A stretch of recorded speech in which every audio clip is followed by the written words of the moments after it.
Iya, iya. Selamat malam, Pak Prapto. Selamat malam, teman-teman sekalian. Mudah-mudahan di malam yang malam ini, eh, meskipun kuliah dilakukan pada waktu malam, semangat masih tetap ada, mencari ilmu masih tetap ada, dan harapannya mudah-mudahan di pertemuan ini kita mendapatkan apa namanya pengetahuan yang bertambah dari apa namanya terkait dengan mata kuliah ini. Private partnership ya, terkait dengan kemitraan swasta dan publik pemerintah. Kalau gitu saya mulai mulai saja, Pak. Oke, teman-teman, saya mulai aja. Jadi sebelumnya pertemuan sebelumnya kan kita sudah membahas terkait dengan 10 prinsip reinventing government ya. 10 prinsip reinventing government, mulai dari katalis government, uh, community based on government, competitive government, competitive government, mission driven government, result government, customer driven government, sampai pada market oriented government. Oke, kita sudah membahas apa namanya sebelumnya tentang terkait dengan reinventing government. Kembali lagi teman-teman sekalian bahwa apa namanya dalam proses eh, pemerintah itu tidak bisa berdiri sendiri ya di dalam menjalankan mengimplementasikan kebijakan publik, tapi butuh sebuah mitra mitra dalam menjalankan sebuah pelayanan publik, ya kan, pembangunan fasilitas publik dan lain sebagainya. Sampai pada akhirnya pelayanan-pelayanan tersebut bisa dipenuhi oleh diakses oleh publik, oleh masyarakat, dan pemerintah juga memberikan pelayanan yang dengan kualitas yang baik, salah satunya. Nah, di dalam konsep kemitraan sendiri, eh, kita perlu mendefinisikan sebenarnya terkait sebenarnya kemitraan itu seperti apa sih? Apakah kemitraan ini hanya sebatas kerjasamakah? Apakah hanya menguntungkan satu pihak kah? Atau seperti apa? Nah, kita akan membedah istilahnya terkait dengan konsep kemitraan ini. Jadi kalau kita apa namanya merujuk pada konsep kemitraan mengacu pada pemikiran Esler dan Montor Braden, sebenarnya kemitraan itu merujuk pada suatu sistem kerjasama antar pemerintah dan non pemerintah. Jadi ada sebuah kerjasama, ada sebuah kolaborasi antara pemerintah dan non pemerintah yang kedudukannya sejajar. Artinya kedudukan sejajar ini tidak pada salah satunya tidak mendominasi dan yang satunya terdominasi gitu. Artinya ini menjadi salah satu kemitraan yang memang simbiosis mutualisme. Sama-sama saling menguntungkan, sama-sama sejajar dan sama-sama memiliki apa namanya kemampuan untuk mengambil kebijakan dan lain sebagainya. Nah, eh, kerjasama ini tentu akan meningkatkan apa namanya akan meningkatkan benefit benefit keberuntungan manfaat daripada apa namanya pemerintah dan non pemerintah. Karena apa? Karena dengan adanya kemitraan ini seluruh hal yang terkait dengan pelayanan dan kebijakan publik itu bisa apa namanya bisa didukung oleh organisasi atau lembaga non pemerintah yang memang concern seperti itu. Contoh misalnya ada beberapa lembaga kemitraan antara pemerintah dengan non pemerintah, misalnya dengan lembaga donor. Salah satu contohnya UNDP. Bagaimana UNDP itu concern terhadap apa namanya good governance secara otomatis sebagai lembaga internasional yang bergerak di apa namanya bidang kemanusiaan, pembangunan untuk negara-negara berkembang, maka dia berkewajiban untuk bagaimana mengkampanyekan terkait dengan good governance, memberikan pemahaman kepada pemerintah terkait dengan bagaimana membangun tata kelola pemerintahan yang baik. Tentu hal ini sangat penting sekali karena pemerintah pasti memiliki keterbatasan dalam pemahaman, konsep, mekanisme, dan lain sebagainya. Memang pemerintah fokus di peraturan, regulasi, tapi juga perlu sebuah mekanisme yang tepat yang bisa diterima oleh publik dan juga adanya transparansi dalam menjalankan sebuah kemitraan tersebut. Sehingga tujuannya adalah tujuan bersama, bukan hanya tujuan pada salah satu pihak saja, pihak pemerintah dan pihak non-pemerintah. Jadi merujuk pada kerjasama antar pemerintah dan non-pemerintah dalam kedudukan yang sejajar dalam rangka mencapai tujuan yang bersama. Tanpa ada tujuan bersama, kemitraan itu tidak bisa apa namanya tidak bisa berjalan. Artinya ada yang mendominasi dan terdominasi di situ. Nah, beberapa literatur apa menjelaskan tentang terkait dengan konsep kemitraan itu, salah satunya adalah Dedi Angga. Jadi sistem kemitraan itu bertumbuh pada kepercayaan, trust sebenarnya. Tentu tidak hanya pemerintah, ketika kita menjalankan bisnis pun apa namanya konsep pertama atau pemahaman yang pertama yang muncul adalah trust atau kepercayaan. Tanpa ada kepercayaan, apapun itu, menjalin kemitraan apapun itu tidak akan bisa berjalan lancar atau dipastikan bahwa salah satu pihak akan dirugikan seperti itu. Nah, menurut Dede Angga, sistem kemitraan bertumbuh ada kepercayaan dengan ciri-ciri antara lain seperti itu. Jadi persamaan dan organisasi yang lebih landai. Artinya apa? Artinya di dalam tatanan organisasi pemerintahan dan lembaga non pemerintah itu harus ada persamaan pandangan, persamaan dalam apa namanya dalam menjalankan sebuah kemitraan itu agar program-program sharing antara government dan non government ya itu bisa diterima oleh kedua belah pihak. Nah, artinya apa? Artinya ini sangat penting sekali untuk bagaimana membangun sebuah isu terkait dengan kebijakan publik, dan kebijakan publik ini menjadi salah satu poin utama, tujuan utama di dalam kedua organisasi tersebut, baik pemerintah maupun non pemerintah. Terus yang kedua adalah hierarki aktualisasi yang luas atau di mana kekuasaan dipedomani oleh nilai-nilai seperti caretaking dan sebagainya. Artinya di dalam menjalankan kemitraan itu sistem aktualisasi ini dalam menjalankan sebuah kemitraan itu harus bisa berjalan luas. Artinya apa? Artinya tidak bisa di dalam sebuah kemitraan itu dalam menjalankan sebuah pelayanan publik atau kebijakan publik itu kaku dari segi salah satu organisasi, baik itu pemerintah maupun non pemerintah. Ya, jadi sama-sama saling peduli, ya kan, saling memberikan effort yang besar sehingga kemitraan ini dapat berjalan tidak kaku gitu loh. Kadangkala kemitraan yang dibangun misalnya antara pemerintah dengan lembaga donor, ya kan, contohnya lembaga donor, NGO dan lain sebagainya, kadangkala tidak sejalan.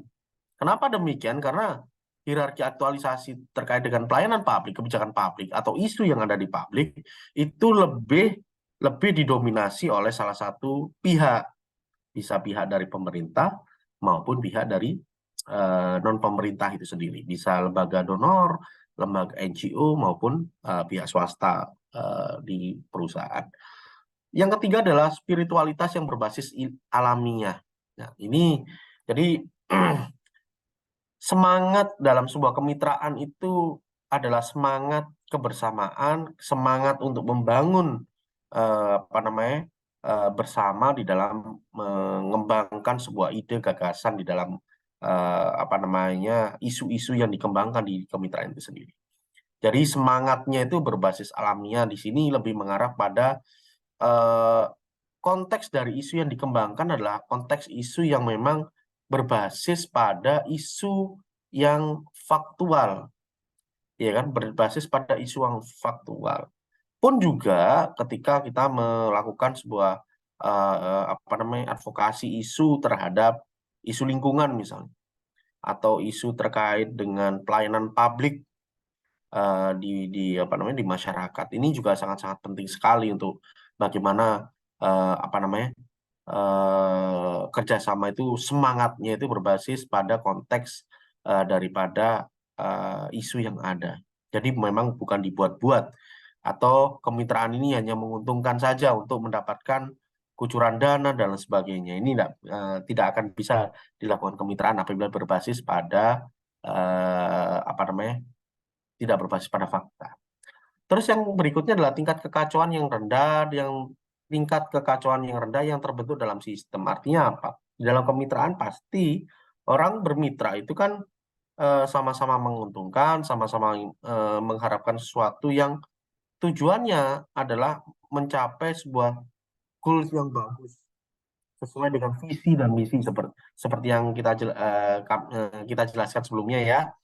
Jadi di dalam organisasi apabila konflik interestnya itu tinggi, entah itu di pemerintah maupun di swasta maupun di lembaga NGO, apabila tingkat kekacauan yang rendah yang terbentuk dalam sistem, artinya apa namanya, tidak stabil lah organisasi tersebut, tidak stabil, kurang fleksibel, dan lebih apa, sistem yang dibangun di dalam sebuah organisasinya itu tidak apa ya, tidak bisa dijalankan atau bahkan mengalami chaos, maka efektivitas dalam kemitraan itu akan apa namanya, akan susah gitu, akan susah untuk diterima oleh kedua belah pihak. Mungkin yang satu pihak menerima, yang satunya tidak. Nah, ini yang tidak bisa kita pungkiri, bahwa apabila menjalin kemitraan, maka dipastikan bahwa di dalam sistem organisasi itu apa namanya, berjalan stabil, terus setelah itu sistem organisasinya dapat berjalan dan lain sebagainya. Terus yang berikutnya adalah persamaan dan keadilan gender. Ini penting sekali, seperti yang saya jelaskan sebelumnya, bahwa kemitraan itu kan artinya sejajar, tidak apa namanya, menguntungkan salah satu pihak, tapi ada persamaan visi, persamaan konsep, persamaan isu yang perlu diadvokasi bersama, sehingga di situ perlu ditangani bagaimana penanganan tersebut itu dapat terintegrasi. Dan hal yang tidak kalah pentingnya adalah keadilan gender. Apa maksudnya? Kadangkala apa namanya, pembangunan kemitraan itu lebih bersifat sektoral saja. Tapi bagaimana dengan peran serta perempuan, ya kan?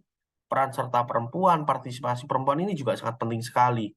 Karena dengan berbasis gender tersebut, maka keterwakilan perempuan di dalam pembangunan publik, ya, pelayanan publik dan sebagainya, itu bisa terakomodasi, sehingga isu-isu terkait dengan pelayanan publik berupa kesetaraan gender ini menjadi salah satu isu yang sangat krusial.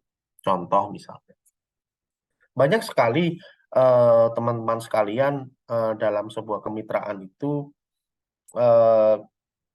keadilan atau kesetaraan gender itu terdistorsi. Kadangkala partisipasi perempuan di dalam pembangunan pelayanan publik, ya kan, terkait dengan aspirasi gender ini menjadi salah satu concern utama. Makanya karena hal yang saat ini ya, contohnya di perusahaan tempat saya bekerja, misalnya di Vali. Jadi di Vali itu eh, saat ini menerapkan bagaimana perempuan itu seorang perempuan itu juga diberikan keleluasaan untuk bekerja di area tambang. Kalau Vali lo ya. Sama ini kan kadangkala dunia pertambangan itu kan didominasi oleh pria karena pekerjaannya berat, terus lebih menguras fisik dan lain sebagainya. Nah, kemitraan ini juga sangat penting sekali antara swasta dan apa namanya, pemerintah. Makanya keadilan gender, partisipasi perempuan, keterlibatan perempuan di dalam apa namanya, pelayanan publik dan apa pembangunan publik ini sangat sangat penting sekali keterlibatan. Oke, next. Nah, Banyak sekali konsep-konsep terkait dengan kemitraan, teman-teman sekalian. Jadi banyak konsep seperti Sumarjan ya dalam Martodisiroyo itu tentang terkait dengan kemitraan usaha, yaitu kerjasama antara dua pihak dan hak kewajibannya yang setara dan saling menguntungkan. Artinya memang dikatakan kemitraan kan kedua belah pihak yang memiliki hak dan kewajiban sama dengan kayak kita itu apa ya istilahnya menjalin kontrak dengan misalnya bekerja nih antara kita dengan perusahaan, pasti di situ kan muncul kemitraan. Kemitraan apa? Kemitraan salah satunya adalah bekerja, kita yang memberikan pelayanan apa namanya tenaga untuk servis dalam bekerja, mereka yang memberikan apa namanya benefit bagi pekerjanya itu sendiri. Jadi memang di dalam kemitraan itu perlu hak dan perlu digarisbawahi adalah hak dan kewajiban ini, hak dan kewajiban setara ini sangat penting sekali karena hak dan kewajiban itu menjadi salah satu poin penting di dalam sebuah kemitraan antar organisasi di pemerintah dengan pemerintah, G2G, government dengan private, dan juga dengan donor seperti itu. Yang hak dan kewajiban yang setara, ya kan, dan saling menguntungkan. Kan tidak mungkin kita kerjasama itu apa inginnya dirugikan kan seperti itu. Terus berikutnya ada beberapa konsep terkait dengan kemitraan, hubungan antar sektor yang mencakup perorangan. Jadi kalau kita ngomong kemitraan itu konsepnya banyak sekali teman-teman. Ada memang kemitraan berbasis pada individu, kemitraan berbasis pada kelompok organisasi, kemitraan berbasis pada lembaga pemerintah yang setuju untuk bekerja sama memenuhi hak dan kewajiban mengerjakan tugas tertentu. Misalnya dalam sebuah kemitraan antara pemerintah misalnya. Salah satu contoh dulu waktu saya bekerja di Kabupaten Jepara di Jawa Tengah, jadi kemitraan dalam pembangunan akses jalan. Jadi PLTU pembangkit listrik tenaga uap Tanjung Jati di Jepara itu dalam proses produksi atau penjualan listrik, menjual listrik itu butuh jalan akses. Jalan akses untuk apa? Untuk misalnya mengeluarkan limbah fly ash, bottom ash dari apa namanya dari site-nya, dari wilayah operasionalnya. Namun demikian, sarana dan prasarana berupa jalan itu tidak memenuhi standar untuk dilalui oleh kendaraan berat misalnya. Sehingga di situ apa namanya pemerintah dalam hal ini pemerintah Kabupaten Jepara memberikan ruang kepada swasta untuk bagaimana memperbaiki fasilitas publik berupa jalan dari jalan yang apa namanya standar jalan desa menjadi uh, jalan standar provinsi, mulai dari apa namanya lebarnya, panjangnya, kualitas aspalnya dan lain sebagainya. Pembangunan ini dilakukan oleh pihak swasta. Namun tentu pemerintah ikut andil di dalam bagaimana menentukan sharing terkait dengan pengerjaan atau pembangunan fasilitas tersebut. Sehingga tanggung jawab perusahaan untuk memperbaiki, ya kan, bukan membuat jalan baru ya, memperbaiki jalan tersebut, itu juga ditanggung oleh swasta dan bersama juga ditanggung oleh pemerintah. Pemerintah dalam hal ini bisa dia menanggung dalam artian secara aspek legalitas ya, penggunaan jalan tersebut, apakah jalan itu kalau diperlebar bahu kiri kanannya itu masih masuk di lahannya masyarakat atau tidak, bagian mana nanti sistem klaimnya apabila ada masyarakat yang mengklaim pelebaran jalan tersebut menggunakan tanah mereka. Nah, ini juga resiko-resiko seperti ini juga akan ditanggung oleh pemerintah dan juga oleh swasta. Nah, ini juga menjadi salah satu apa namanya hal yang penting dalam sebuah membangun kemitraan. Sehingga hubungan tersebut itu sama-sama menanggung resiko dan juga menanggung manfaat. Resikonya juga apa namanya terkait dengan pembebasan lahan kalau misalnya di situ ada lahan, resikonya apabila hal itu di apa namanya ditolak oleh masyarakat dan sebagainya, maka apa namanya, resikonya juga sharing berdua antara pemerintah dengan swasta. Dan juga memberikan manfaat. Apa manfaatnya bagi perusahaan? Bisa menjalankan apa namanya, roda bisnisnya. Bagi pemerintah apa? Bisa meningkatkan kualitas apa namanya, layanan misalnya. Fasilitas publik, mohon maaf, fasilitas publik. Sehingga di sini juga sangat-sangat penting sekali gitu untuk ini. Sebentar ya.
Oke, mohon maaf, apa namanya, ada apa namanya, ada kendala bentar. Nah, artinya apa? Artinya manfaat daripada kegiatan kemitraan ini juga memberikan efek yang sangat besar bagi pemerintah dan masyarakat. Pemerintah mendapatkan fasilitas, maaf, mendapatkan kualitas jalan yang di apa namanya, di lebih baik tanpa mengeluarkan uang.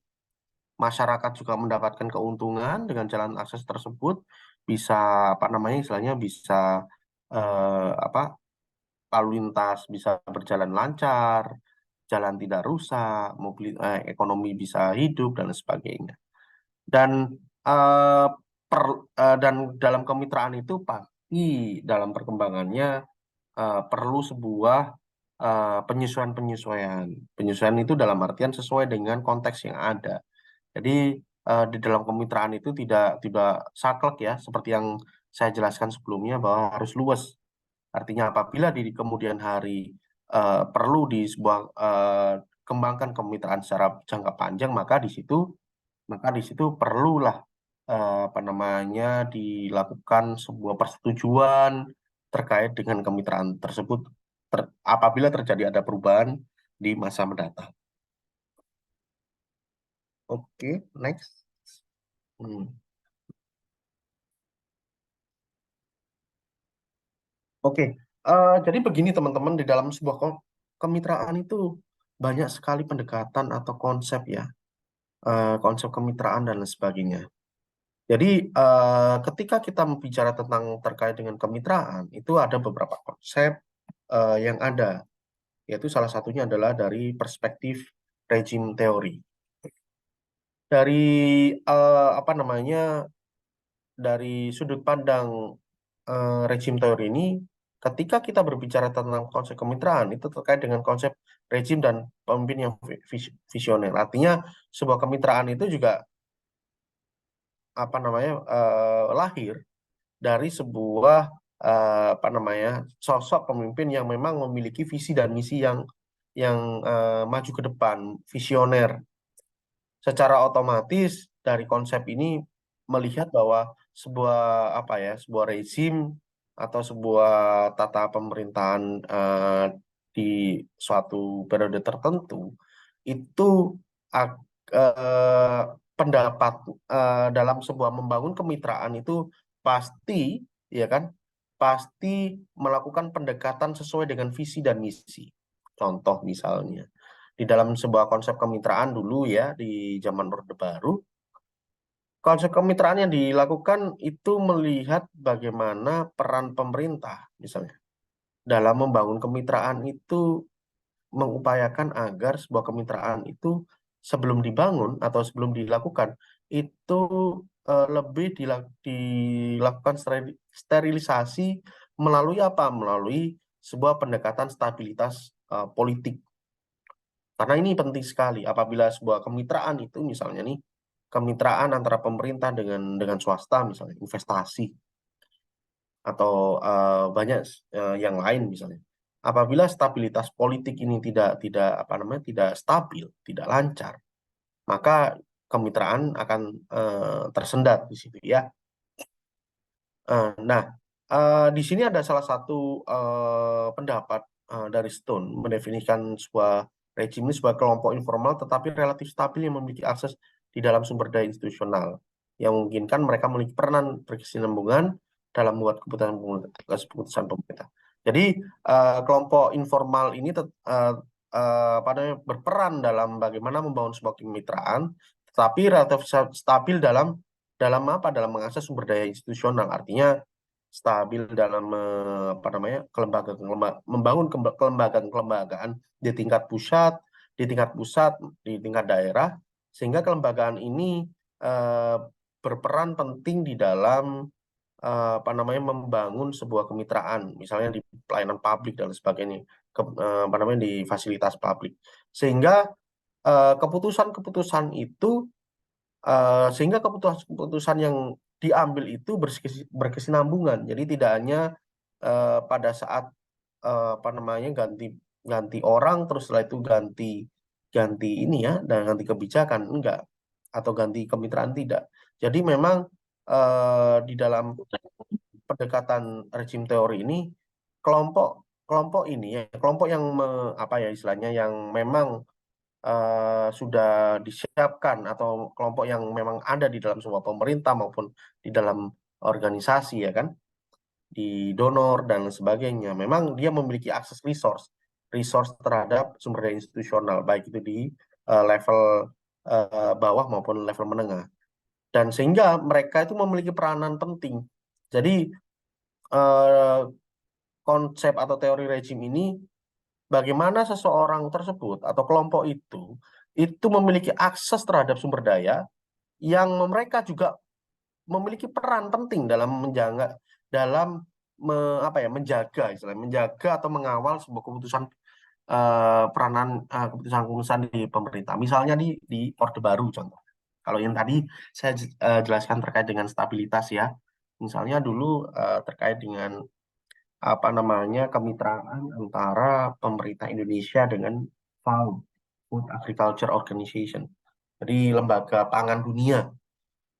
Nah, eh, lembaga FAO dan Indonesia itu kan mengembangkan apa namanya jenis padi ya, padi apa namanya padi yang saat ini eh, dikembangkan. Jadi dulu itu ada bagaimana mengembangkan bibit padi dengan usia yang relatif pendek, tapi hasil panennya meningkat.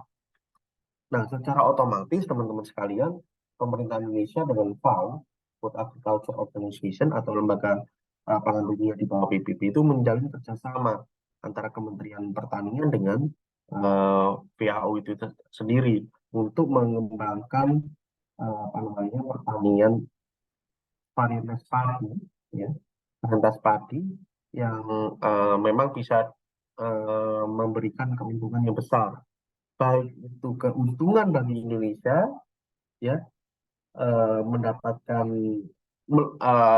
melimpahnya hasil panen pun juga dari dunia apa itu sebagai ketahanan pangan di saat kondisi dunia eh, apa namanya krisis terhadap pangan. Nah, ini juga salah satu bentuk kemitraan yang efektif antara pemerintah Indonesia melalui Kementerian Pertanian dengan WHO, Food Agriculture Organization di bawah PBB itu sendiri. Sehingga setelah apa namanya program kerjasama ini dilakukan, hasil dari penelitian pengembangan padi varietas padi yang unggul, bibit unggul, maka disitulah peran dari sumber daya lembaga pemerintah dari level pusat, provinsi sampai kabupaten, ya, itu menjalankan keputusan dari kemitraan tersebut, sehingga setiap sistem itu akan mengawal sampai pada berjalannya program kerjasama atau kemitraan itu sendiri. Ini berdasarkan apa namanya konsep atau sudut pandang teori rejim teori. Terus yang kedua adalah kemitraan 3 domain. Nah, kemitraan 3 domain ini lebih mengarah kepada paradigma good governance ya teman-teman ya. Jadi diperlukan kemitraan antara 3 domain. Tidak hanya sektor ini ya, tidak hanya sektor kalau yang tadi sektor pemerintah dengan swasta, swasta itu bisa organisasi, bisa perusahaan, tapi juga ada satu pihak lagi yang terlibat di dalam kemitraan itu sendiri. Siapa itu? Masyarakat. Kenapa demikian? Karena apabila kita melihat dari perspektif good governance, keterlibatan masyarakat itu sangat penting sekali sebagai salah satu subjek dan objek dari apa namanya pembangunan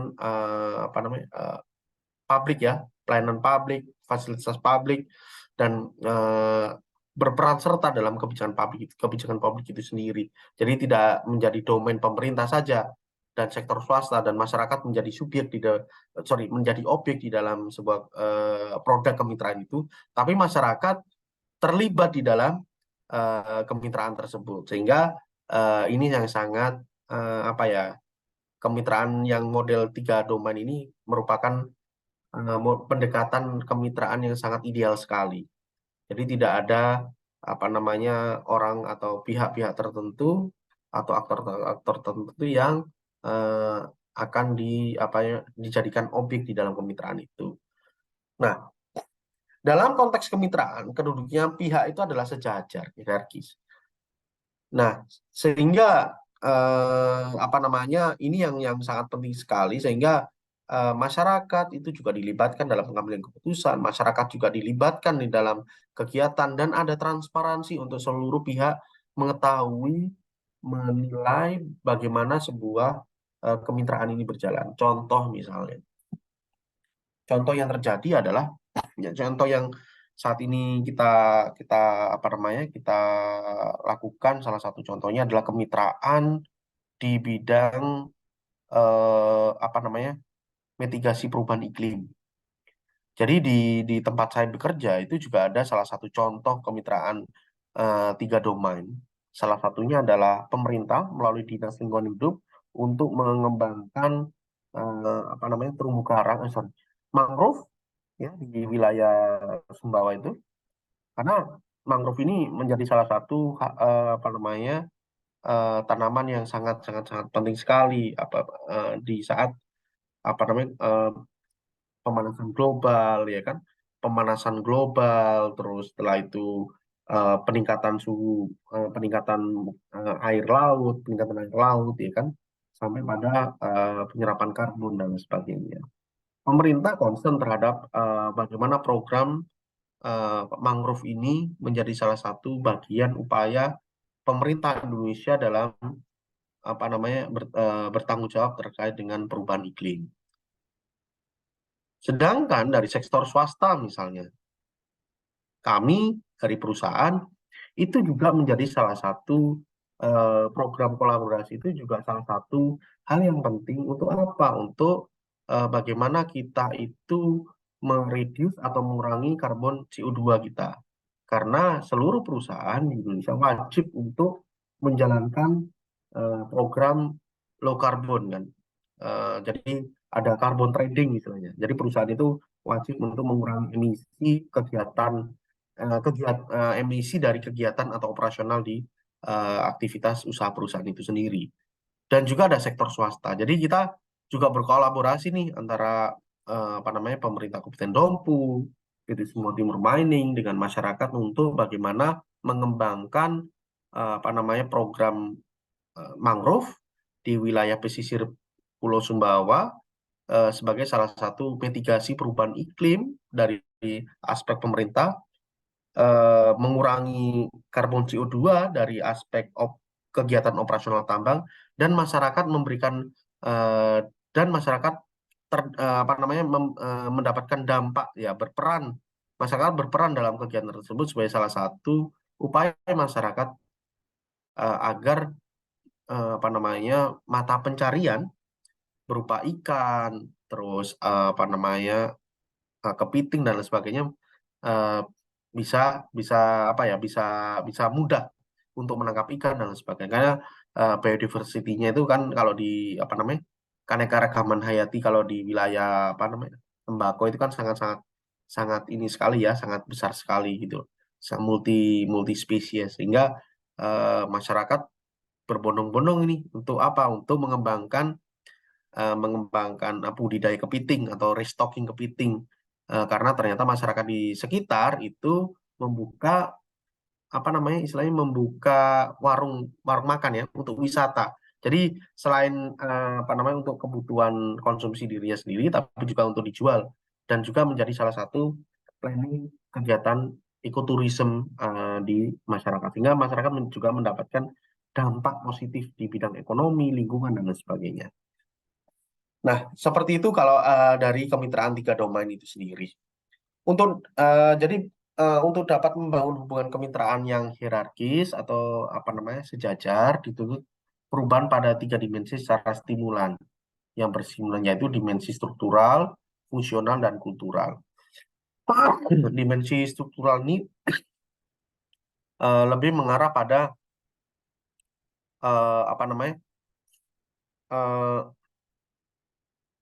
struktur yang ada di apa namanya di organisasi, koordinasi dengan pemerintah antara pusat, daerah, apa namanya swasta, ya kan, dan masyarakat.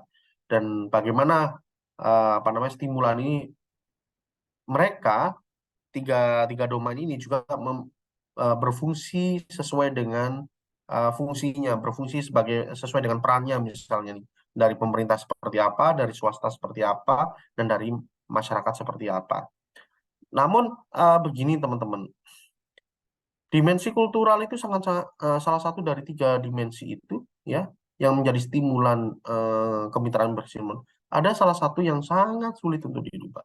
Apa itu? Kultural. Kenapa demikian? Dari secara otomatis kalau kita ngomong berbicara secara kultural itu tergantung daripada sebuah sistem atau organisasi yang ada. Misalnya nih, eh, dimensi kemitraan terkait dengan kultural ini kan salah satunya adalah apa ya habit atau kebiasaan. Misalnya di pemerintah nih, apabila ada program, apabila ada program, pemerintah melihatnya bahwa wah ini kesempatan ini, kesempatan bisa positif dan negatif biasanya. Kesempatan positif misalnya, ini menjadi salah satu ajang daerah atau kabupaten atau kota, bagaimana dia berkontribusi pada program SDG yang sudah disepakati kan oleh dunia, Sustainable Development Goals untuk lingkungan. Kita ngomong konteks terkait dengan tiga domain tadi ya teman-teman, contoh yang ada di tempat saya bekerja. Yang kedua adalah eh, kalau kita berpikir negatif, pemerintah akan melihat ini kayaknya kalau semisal kemitraan dengan perusahaan, kayaknya lumayan nih uangnya. Berpikirnya negatif duluan. Jadi untung rugi. Nah, itu pun tergantung daripada budaya yang ada di apa namanya organisasi itu sendiri. Kalau kalau dari saya tidak menyalahkan pemerintah ya. Kalau dari perusahaan melihatnya bahwa bisa saja kalau misal perusahaannya negatif, ah ketika mengembangkan budaya kayak gitu, mengembangkan apa namanya program terkait dengan program apa istilahnya program mangrove misalnya atau tanaman bakau itu melihatnya ada dua, melihat positif ke depan, melihat positif itu melihat dari ini menjadi salah satu ajang perusahaan aware atau apa namanya wajib untuk menjalankan program zero carbon atau apa namanya uh, carbon trading. Tapi kalau perusahaan melihat itu adalah negatif, itu menjadi cost biaya. Sedangkan lingkungan itu kan sebenarnya kalau kita melihat terkait salah satu program yang apa namanya mangrove itu kan mandatori wajib setiap perusahaan sesuai dengan regulasi pemerintah. Misal kalau kita di Kementerian ESDM ya di Dirjen Minerba itu wajib hukumnya dan mandatori apa namanya perusahaan apa namanya berperan dalam mengurangi emisi karbon dengan cara apapun itu, dengan model apapun, bisa tanam mangrove, bisa apa namanya ini ya eh, apa namanya mengembangkan penanaman eh, pohon dan lain sebagainya, bisa mengurangi apa namanya mengurangi apa konsumsi air dan lain sebagainya. Banyak sekali eh, penanganan terkait dengan emisi karbon itu sendiri. Tapi kalau perusahaan melihatnya itu adalah cost, ya biaya, maka apa namanya ini menjadi salah satu beban. Padahal itu kalau lihat dari sifatnya berupa mandatori itu adalah itu merupakan bagian daripada social investment kan, atau environmental investment, investasi lingkungan dan investasi sosial. Ini sangat penting sekali. Terus bagaimana dengan pemerintah? Ini pun tidak kalah rumitnya teman-teman sekalian. Jadi dimensi kultural ini tergantung daripada pemerintah. Misalnya nih, orang yang di luar Jawa apabila diajak untuk bagaimana apa namanya istilahnya melakukan kegiatan pemberdayaan masyarakat di lingkungan dan lain sebagainya, itu sangat sulit sekali dibanding di Pulau Jawa. Pun juga bukan rasis loh ya, pun juga dari segi pemahaman. Kalau kita misalnya nih, kalau misal di Jawa gitu kan, dilarang untuk membuang sampah di apa namanya di ini ya di selokan atau di sungai dan sebagainya, atau di gorong-gorong di tempat kita. Itu kan kalau kita membuang kan di sampah di apa? Sampah rumah tangga misalnya di mana namanya di sungai kecil atau di got misalnya depan rumah. Kan malu sama tetangga kan. Tapi kalau itu kalau semisal kita eh, budaya kulturnya memang sungkanan ya kan. Ah, mau buang di sungai di depan rumah ini sungkan sama tetangga kan. Tapi bagaimana kalau semisal orang yang pendidikannya rendah misalnya, di luar Jawa misalnya. Ini juga berpengaruh terhadap kemitraan. Jadi tidak semua kemitraan itu bersifat partisipatif, aktif, tapi juga kadangkala pemahaman terhadap konsep kemitraan dan kebutuhan daripada tiga apa namanya dimensi, kebutuhan daripada tiga domain itu juga tidak kalah pentingnya. Artinya kadangkala dimensi kultural ini sangat sulit dirubah karena mindset cara pandang, pemahaman, pengetahuan ini menjadi salah satu apa ya permasalahan yang tersendiri sebenarnya. Nah, apakah dimensi kultural itu bisa dirubah? Sebenarnya bisa sih. Apa yang perlu dirubah? Salah satunya adalah diperlukan kepemimpinan visioner yang mampu menggagas dan mengawal perubahan, baik perubahan yang direncanakan maupun perubahan yang tidak direncanakan. Contohnya misalnya, salah satu hal yang terpenting adalah dulu ya dulu ini saya kasih contoh di tempat saya tinggal ya di Kabupaten Banyuwangi. Dulu ketika apa namanya Banyuwangi kan terkenal dengan hal-hal yang negatif ya. Misalnya apa namanya mindsetnya itu kan kalau nggak santet pelet kan kayak gitu kan. Pokoknya hal-hal yang mistis.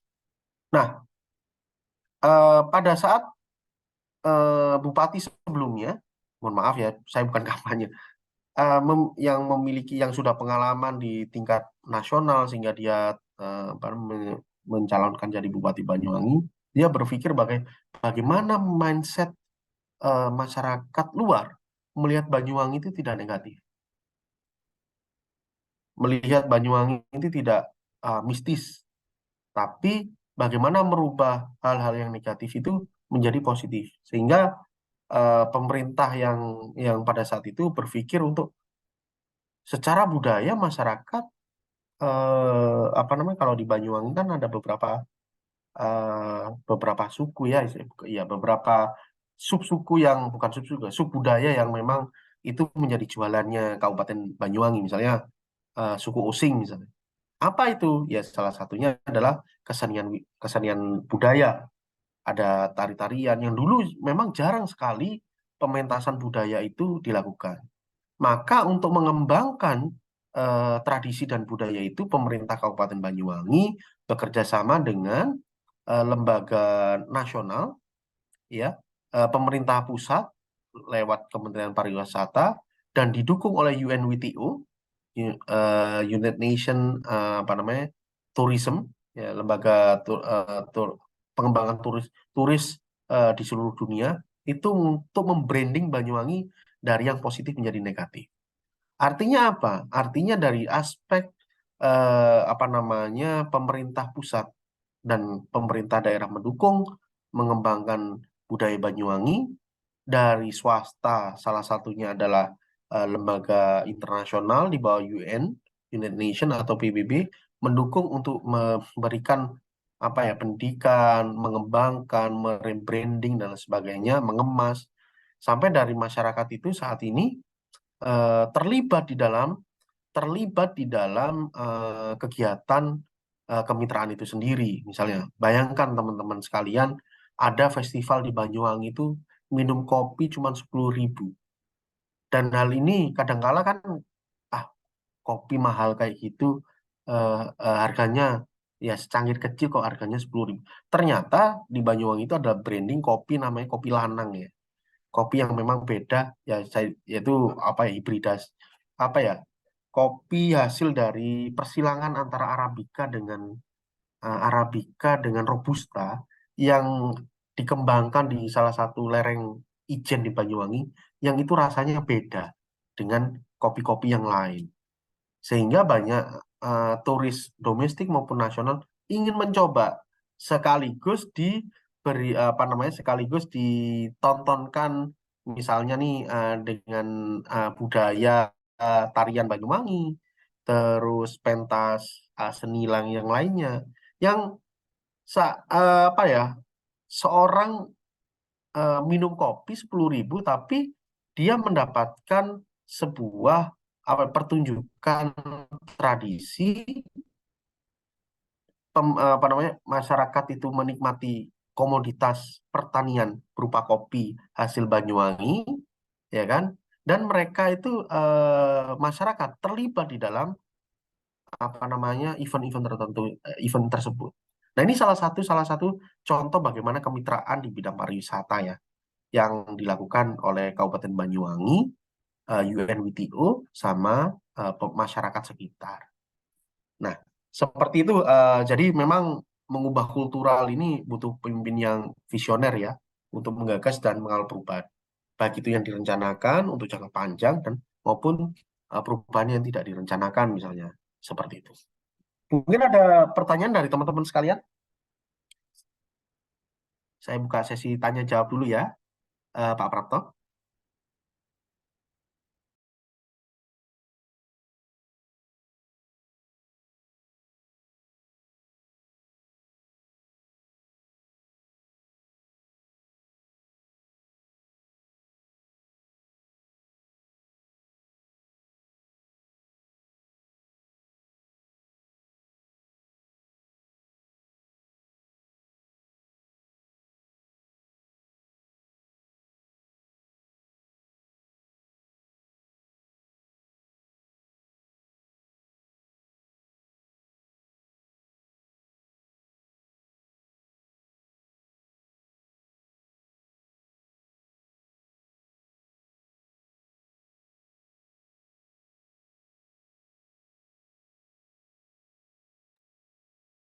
Oke, mungkin ada pertanyaan kah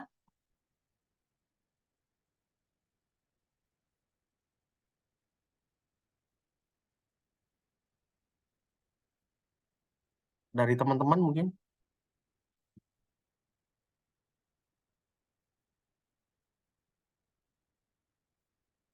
Nggak ada ya. Kalau gitu saya lanjutkan ya. Mohon izin Pak Prapto, kalau gitu saya lanjutkan. Mohon maaf sampai jam berapa Pak? Nanti? Sampai jam setengah 9 boleh, jam 9 boleh. Oke, oke kalau gitu. eh Ya, next ya. Nah, seperti yang sudah saya jelaskan teman-teman, bahwa sebuah kemitraan itu kan pasti eh, beberapa dimensi yang ada saya jelaskan struktural, fungsional, sampai kultural. Salah satu yang susah dirubah adalah dimensi kultural. Dan dimensi kultural ini apa namanya perlu sebuah pendekatan, sebuah perubahan dari siapa? Dari pemerintah, dari pemimpin, seorang pemimpin itu sendiri. Makanya dikatakan suatu daerah itu maju. Misalnya nih kayak dulu ada di apa ya, di Tempo. Jadi Tempo itu tahun 2010 melakukan sebuah survei atau ya survei terkait dengan otonomi daerah ya waktu itu. Jadi seberapa besar otonomi daerah itu menciptakan pemimpin yang visioner. Nah, itu banyak sekali ternyata apa namanya beberapa kepala daerah itu masuk di dalam jajaran apa ya istilahnya pemerintah daerah yang visioner. Salah satunya adalah presiden kita yaitu Pak Jokowi. Itu salah satu produk daripada apa namanya berubahnya sistem pemerintahan yang sentralistik menjadi desentralisasi apa namanya sampai pada muncul di era otonomi daerah itu sendiri. Nah, kepemimpinan yang visioner. Jadi begini teman-teman sekalian. Bicara terkait dengan seorang pemimpin, pasti seorang pemimpin itu apa namanya memiliki seorang pemimpin itu harus berpikir visioner ke depan. Jadi kalau misal ada seorang pemimpin apa namanya eh, berpikir klasik, cara pandangnya terlalu kaku, tidak luas, tidak bisa adaptasi, itu bukan seorang pemimpin. Jadi leadership-nya itu, kalau kita ngomong kepemimpinan itu kan leadership. Jadi leadership itu kan create leaders. Jadi seorang pemimpin itu menciptakan sebuah pemimpin, ya. Jadi bukan menciptakan sebuah follower atau pengikut. Nah, konsep kepemimpinan yang visioner menurut Chart itu kepemimpinan adalah kemampuan mempengaruhi pendapat, sikap dan perilaku orang. Jadi tidak hanya sebatas pendapat ya. Jadi dikatakan pemimpin itu dia bisa mempengaruhi. Kalau dia tidak bisa mempengaruhi bukan pemimpin. Jadi kadangkala ketika kita melihat seorang pemimpin banyak sekali yang apa namanya kita melihat dari banyak perspektif. Bisa kita suka seorang pemimpin itu karena dia secara pendapat, secara konsep itu bagus. Namun secara sikap dan perilaku itu kurang bagus, itu bukan pemimpin. Jadi ada tiga item sebenarnya.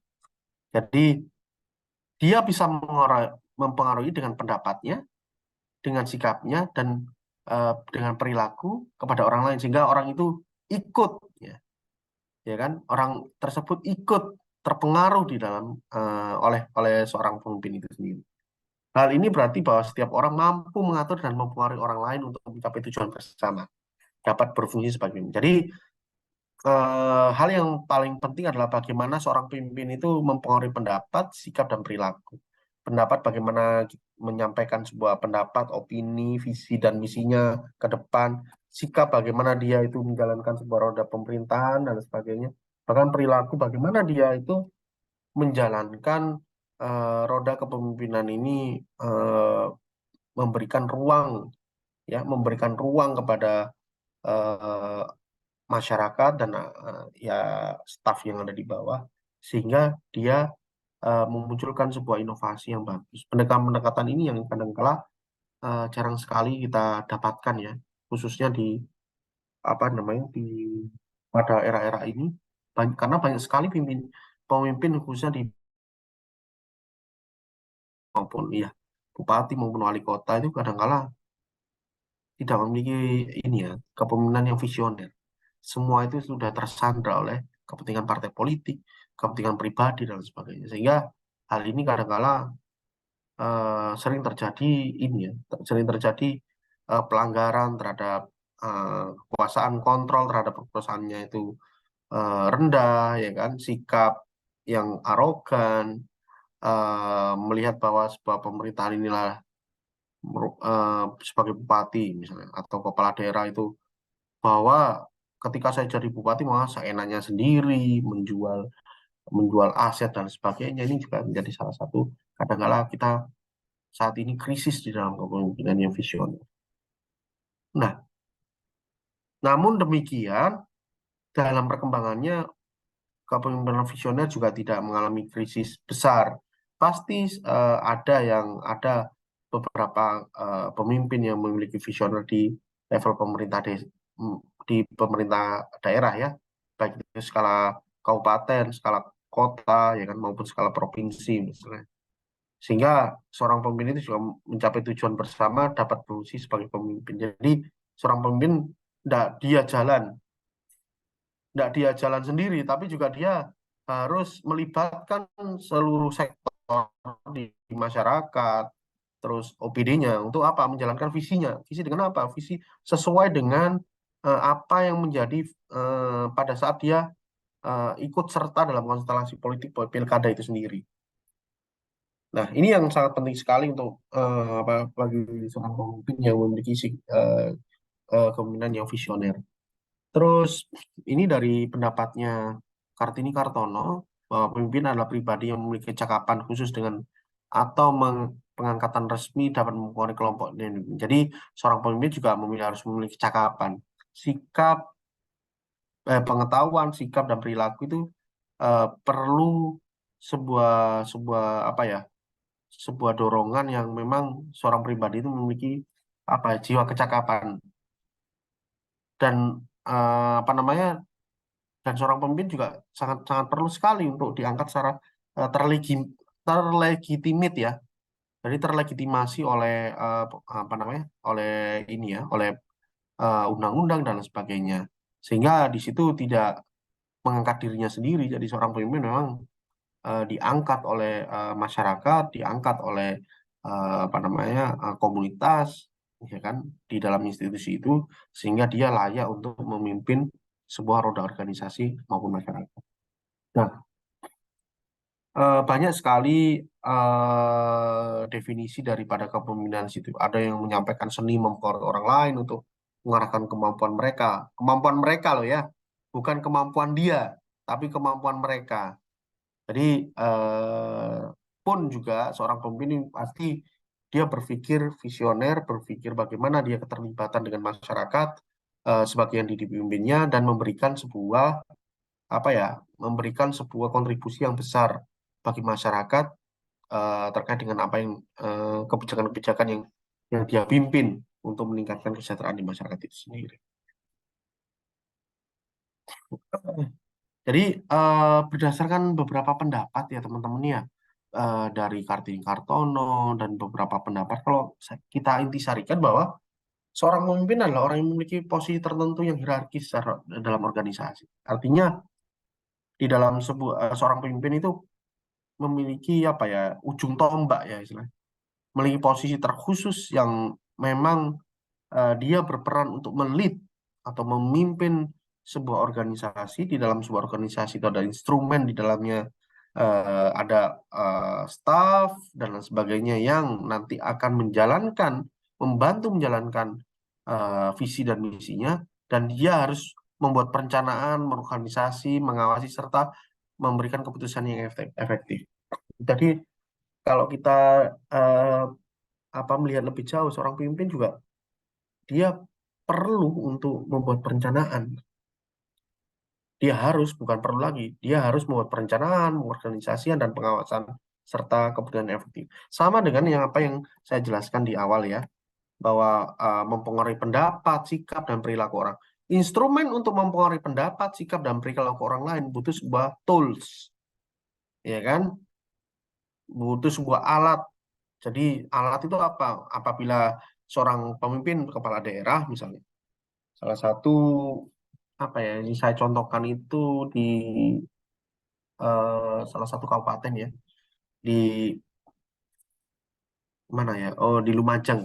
Salah satu di Lumajang, kebetulan di Lumajang itu adalah salah satu bupati yang memang dulu sering terjadi namanya pengelolaan penambangan pasir pasir Gunung Lahar Semeru itu sering menuai kontroversi sampai pada apa namanya, terjadi apa ya, sampai pada waktu itu terjadi namanya pembunuhan terhadap aktivis lingkungan Salim Kancil.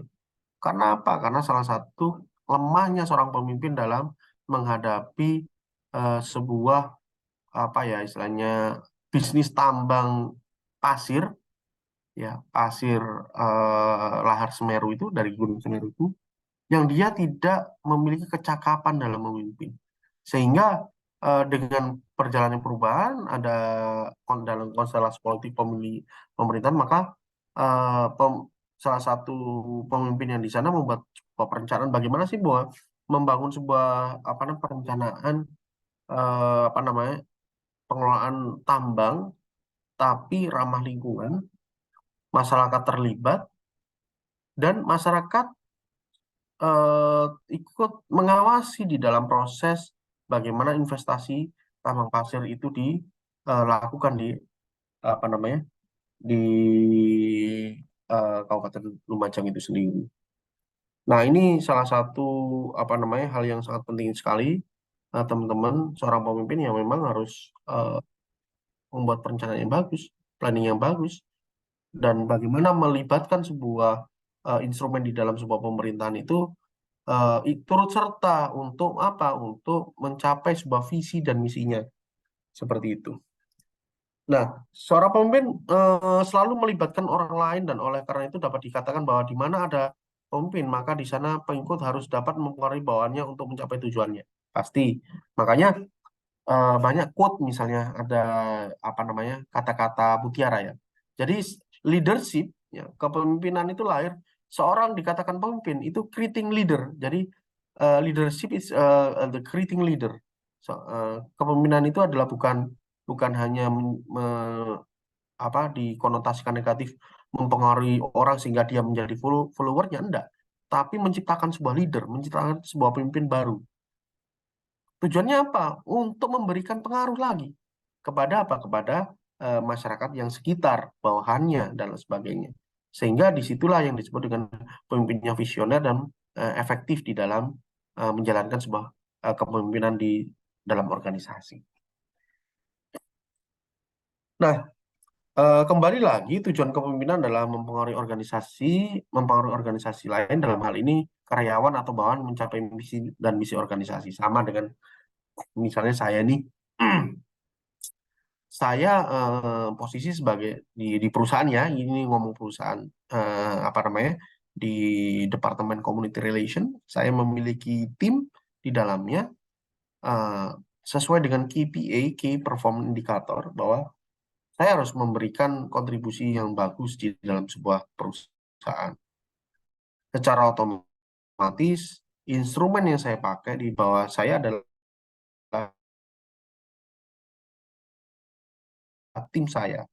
Tim saya sebuah target KPI yang saya yang saya emban dari perusahaan, maka apa namanya kami ya saya itu memberikan sebuah pemahaman bahwa ibarat seperti ini nih, ibarat seperti pohon. Jadi pohon itu apabila pucuknya itu bisa berkembang dan lain sebagainya tergantung dari root atau akar yang di bawah. Sehingga di situ perlu sekali instrumen-instrumen yang saya lakukan untuk bagaimana tim kami, tim saya itu bahu-membahu mencapai sebuah key performance indikator dia sesuai dengan apa visi misi perusahaan dan juga mendukung dari KPI saya sebagai leader mereka. Ini sangat penting sekali karena berjalannya sebuah perusahaan itu tergantung bagaimana kita apa ya menjalankan seni memimpin mereka. Mereka bahu-membahu mendukung kegiatan apa visi misi perusahaan, kita merencanakan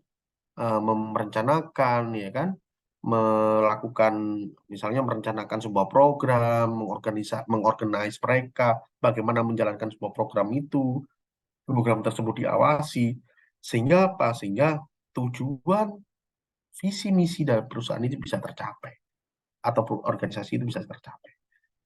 Nah, oke teman-teman, dari definisi kita kan tadi sudah membahas ya terkait dengan apa namanya jenis konsep kemitraan, terus setelah itu jenis kemitraan dari perspektif rejim dan teoretika domain, terus setelah itu bahwa di dalam sebuah apa namanya kemitraan itu ada beberapa dimensi struktural, fungsional, dan kultural, ada beberapa dimensi yang memang secara kultural tidak bisa sulit untuk dirubah. Sulit untuk dirubah bukan berarti tidak bisa dirubah, ya, tapi bisa dirubah.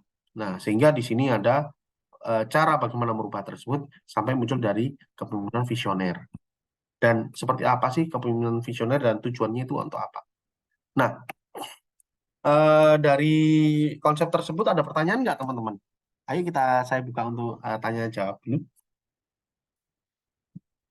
Silakan teman-teman.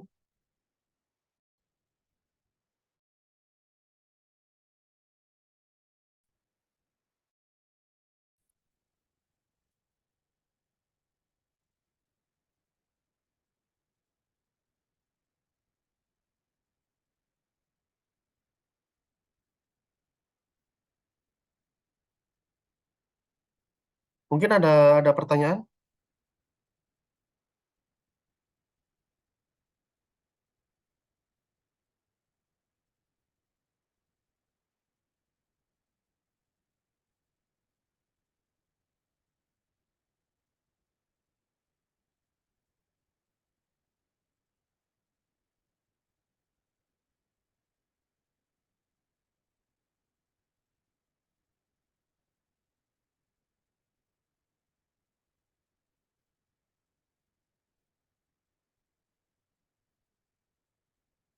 Ada pertanyaan nggak dari teman-teman sekalian?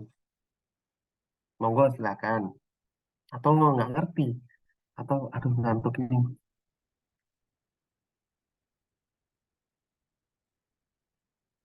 Mungkin dari Mas Dava atau Mas Tommy ada pertanyaan kah?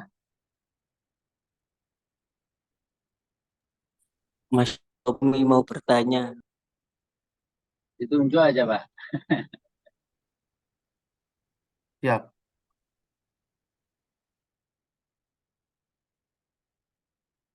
ada pertanyaan kah dari teman-teman? Saya tunggu.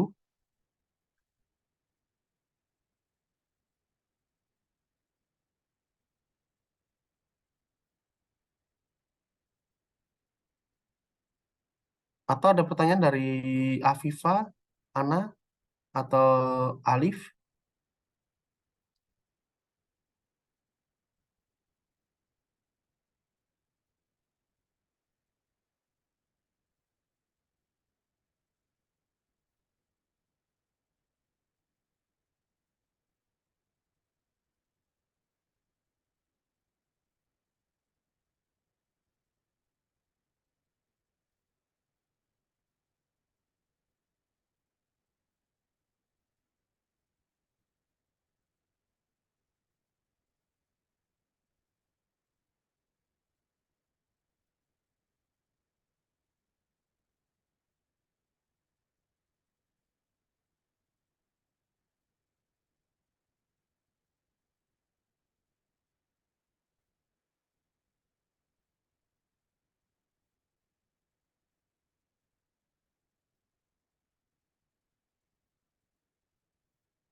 Pasti memiliki visi bagaimana agar sebuah pemerintahan dia, organisasi yang dia pimpin, apa namanya, lembaga yang dipimpin, masyarakat yang dia pimpin, arahnya maju ke depan sesuai dengan impian yang diinginkan, yang dicita-citakan, impian ideal yang dicita-citakan. Jadi kalau kita breakdown kan tadi kan saya sudah menjelaskan kepemimpinan yang visioner seperti apa sih? Apa sih sebenarnya kepemimpinan visioner itu? Dari banyak sekali pengertian ini kita breakdown ya, istilahnya dari pengertian visi misalnya nih. Jadi pemimpin yang memiliki visioner itu ya pemimpin yang memiliki segala sesuatu yang ingin dicapai secara ideal dari seluruh aktivitas. Jadi memang benar-benar konsep ideal lah istilahnya. Seperti misalnya nih, kalau kita dulu apa namanya terbentuknya negara Republik Indonesia itu kan pasti di situ pemerintah Bung Karno dan sebagainya ingin memiliki visi, ya, visi yang ideal nih. Ya, visi ideal yang ingin dicita-citakan tidak hanya dari pemahaman konsep daripada pemimpinan Bung Karno, tapi pasti melihat dari realitas yang ada di masyarakat pada saat itu ya. Dan itu termaktub di dalam Undang-Undang Dasar kan, preambul di dalam Undang-Undang Dasar 1945. Terus yang berikutnya adalah pemimpin sebagai gambaran mental tentang sesuatu yang ingin dicapai di masa depan. Otomatis seorang pemimpin itu pasti memiliki apa ya, pemahaman bahwa sebuah sebuah arah atau yang ingin dipimpinnya itu adalah menuju ke arah masa depan.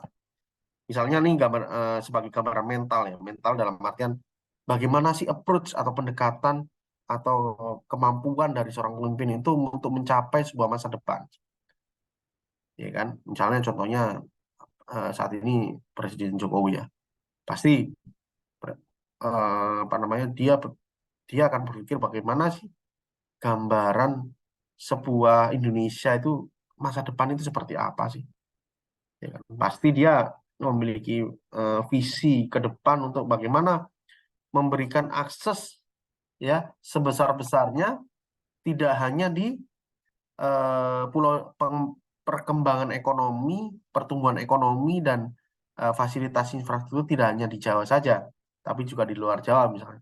Banyak sekali kalau dulu itu tol itu kan jarang sekali ada di apa luar Pulau Jawa ya kan. Adanya di Jawa, kalau nggak di Surabaya, di mana namanya di Jakarta, kalau nggak di Jakarta Bandung. Tapi bagaimana sekarang? Ternyata tol pun bisa dinikmati oleh masyarakat di luar Pulau Jawa, di Sumatera, di Kalimantan, di Sulawesi, di Bali, ya kan, dan beberapa daerah lainnya. Ya, ini juga gambaran bagaimana mencapai seorang pemimpin yang memiliki visioner kan, sebagai gambaran mental tentang sesuatu yang ingin dicapai di masa depan. Visi adalah cita-cita sebenarnya teman, adalah wawasan ke depan untuk mencapai sebuah dalam kurun waktu tertentu. Misalnya ini, ya sama dengan kayak teman-teman, pasti teman-teman ketika sudah ingin masuk kuliah pasti punya visi dong. Apa itu visinya? Ingin cepat lulus, ingin cepat lulus dengan waktu yang telah ditentukan. Pasti itu ada di benaknya teman-teman ketika di awal masuk kuliah. Kan tidak mungkin orang kuliah, visinya apa? Saya ingin kena DU dari kampus, kan tidak mungkin. Jadi memang kita juga kalau ada yang mengatakan bahwa seorang pemimpin itu harus sebelum memimpin orang kita harus bisa memimpin dirinya sendiri. Itu adalah bagian daripada bagaimana seni memimpin dirinya sendiri kan.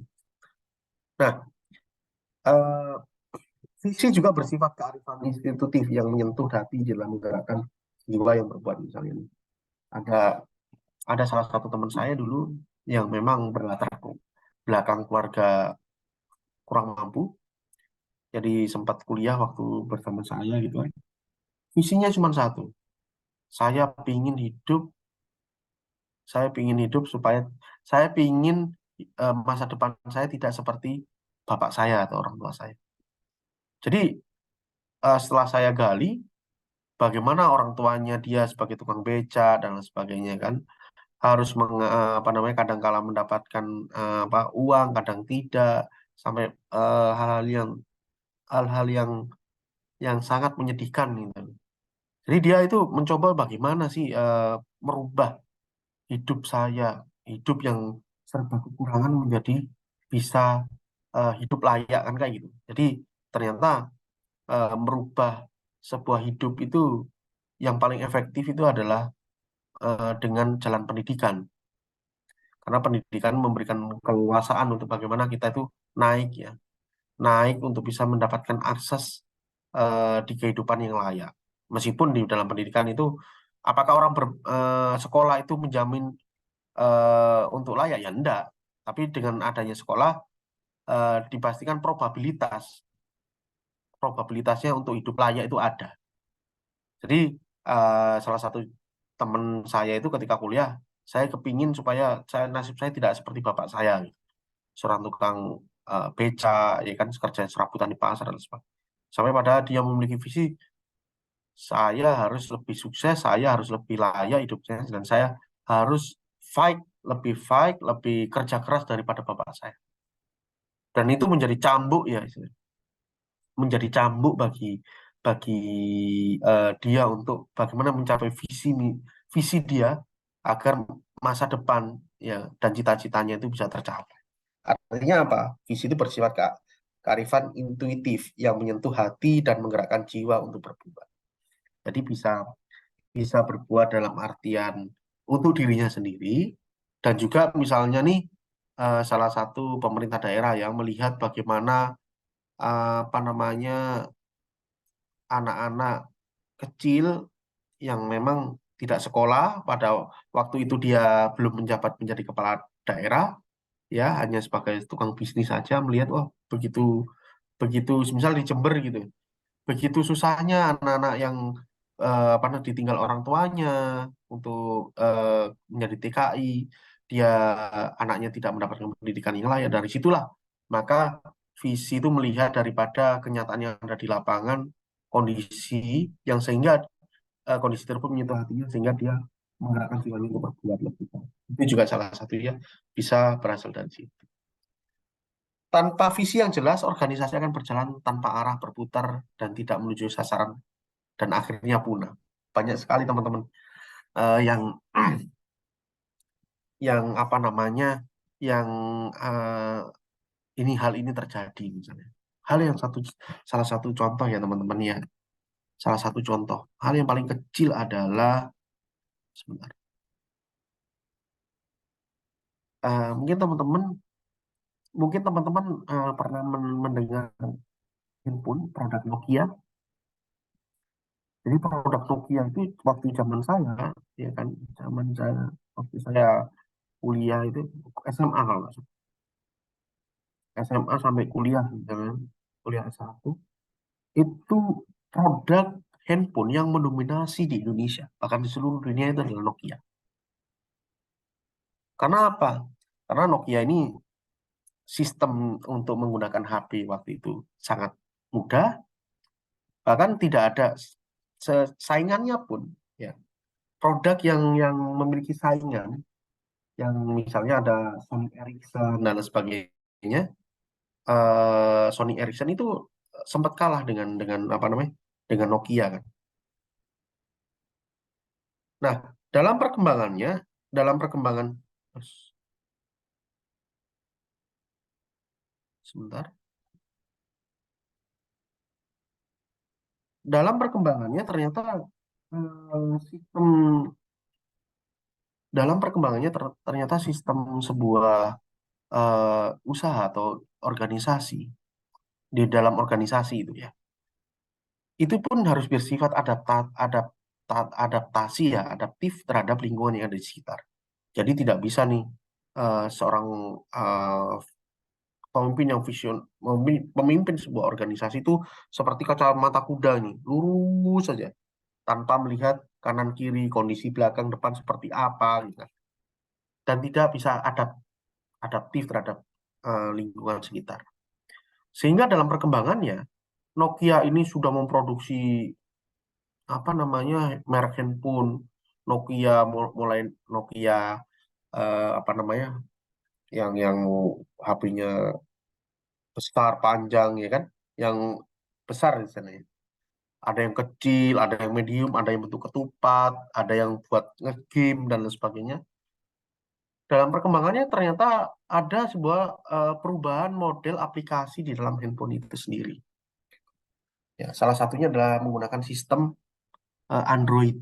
Pada saat itu yang mulai mengembangkan sistem Android itu adalah Samsung. Meskipun juga uh, merek yang lain. Nah, apa yang terjadi teman-teman sekalian? Nokia masih tetap, ya kan, masih tetap memegang teguh, ya, masih tetap menjalankan prinsip apa namanya istilahnya menggunakan sistem yang dia bangun. Dan pada akhirnya dalam perkembangannya kebutuhan komunikasi kan tidak hanya SMS, telepon, tapi juga ada aplikasi berupa WhatsApp, BlackBerry, dan lain sebagainya. Pada akhirnya apa yang terjadi? Akhirnya adalah secara otomatis penjualan penjualan HP Nokia itu turun, segmen pasarnya itu sudah mulai menipis, dan orang beralih dari HP konvensional menjadi smartphone atau smartphone itu sendiri. Apa yang terjadi teman-teman? Pada saat itu jatuh Nokia. HP merek Nokia ya, sudah berapa, 1 dekadean. Bukan 10 tahun, 15 tahun dia menguasai pasar. Setelah itu sudah kolaps. Hingga saat ini ya. Hingga saat ini. Artinya apa? Visi ini juga perlu dibangun di organisasi. Jadi dia itu berpikir untuk jangka panjang. Jadi yang jelas bahwa organisasi tanpa sebuah visi akan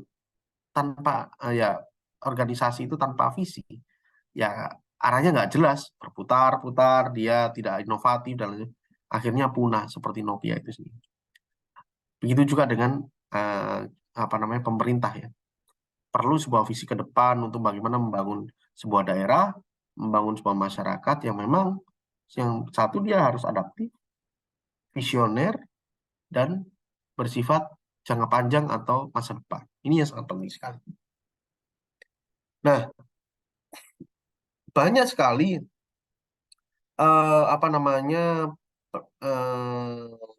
para pakar menjelaskan terkait dengan visi ya. Ada dari Peter Senge melalui bukunya The Fifth Discipline menyampaikan bahwa sebuah organisasi hanya akan mampu beradaptasi dengan perubahan apabila ia mampu menjadikan dirinya tampil sebuah organisasi pembelajar dan atau learning organization. Ya, ini yang salah satu saya contohkan teman-teman.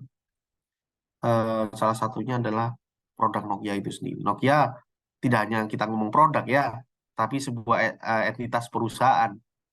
Apabila perusahaan itu tidak bisa beradaptasi dengan perubahan, maka yang terjadi adalah dia akan punah.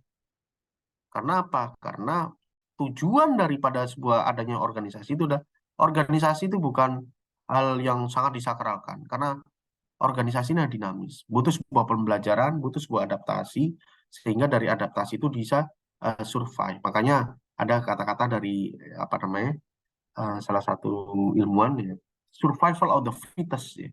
Siapa yang bisa menyesuaikan dirilah dia yang bertahan hidup. Pun juga hal ini terjadi pada sebuah organisasi.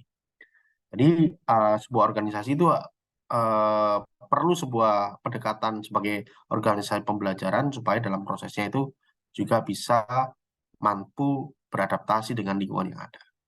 Jadi dari konsep learning organization bahwa sebuah organisasi dibangun oleh orang-orang yang secara terus-menerus mampu memperluas kapasitas dirinya dalam rangka mencapai tujuan bersama untuk ditetapkan. Sama dengan teman-teman sekalian.